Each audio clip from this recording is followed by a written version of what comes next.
In this recording, we're going to model a situation with a linear system and then try to solve it by substitution. So why don't you go ahead and read this little scenario, underlining any clues that you think might be important. So hopefully you pause and you work this out. We're comparing Max and his father Kirk, and the sum of their ages is 52. So think about what that means. Maybe we can just write some key words to ourselves. Sum means add both ages.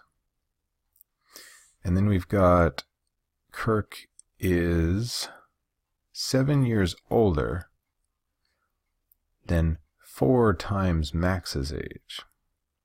All right, so we're going to have to set up and define our variables here. So they're suggesting that we use M for Max and K for Kirk. That sounds reasonable. So we have to write some let statements. So we're going to say let M, and we don't want to say M equals Max. That's a little imprecise. It could be a lot of things about Max, right? His weight, his shoe size, the amount of video games he's played, that kind of thing. So M equals Max's age. All right. And then similarly, K equals Kirk's age. Okay, now that we've defined our variables, we can write a system, meaning write two equations. So let's go back to our words. So here's how we're going to basically take English, translate it into math, kind of like you might try to translate a Spanish expression into English, or English into Spanish, or some other language. So it says the sum of their ages. Well, what are their ages? Oh, their ages are M and K. So we can say M plus K equals 52. See how that works? All right, that's one equation. Now we're looking at the second statement, because I can think of lots of different ages Max and Kirk could be and have it come out 52, right? Like 2 and 50 and 26 and 26. There's lots of possibilities, but there's only one where it's also going to have this other trait, which is Kirk is 7 years older than 4 times Max's age. Well, when I see Kirk is, that makes me think K equals, right? Because is means equals. Now, 7 years older means more than 4 times Max's age. Well, what's Max's age again? We don't know, but it's represented by M. So it's 7 plus 4M. Now I've got my system laid out, and I'm in a position to be able to try to solve this by substitution. So see if you can take it from there, figuring out which variable you want to substitute for which, and get as far as you can, then play the recording when you want to check your answer or get some help.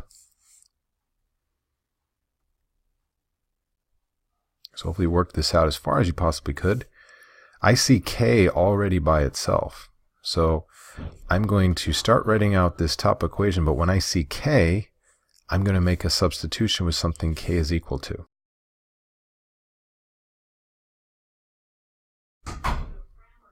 Okay, so that's a good start because I have an equation with all M's.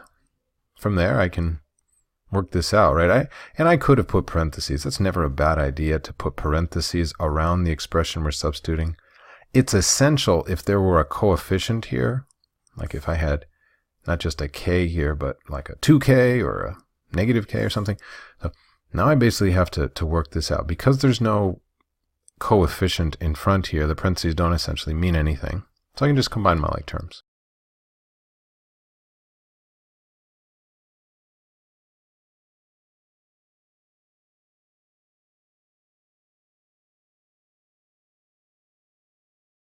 All right, so I got M equals 9, but now I need to go back up and say, well, what does that mean? Okay, that meant Max is 9. All right, so now you got to find out Kirk, and I can use either one of these to find out Kirk's age. I'll use the bottom one. I could also use the top, whatever one you think seems easier to you. So now instead of M, I can substitute the value of M that I found that I think is the answer. So we just found out that Kirk is 43. Let's do a mental check. Let's add up Max plus Kirk 9 plus 43. Yep, that's 52. And I'll double check here if I do 7 plus 4 times 9. Well, 4 times 9 is 36. Add 7. Yep, that's 43. So if it's a situation where the variables have context, I need to write it out as a sentence.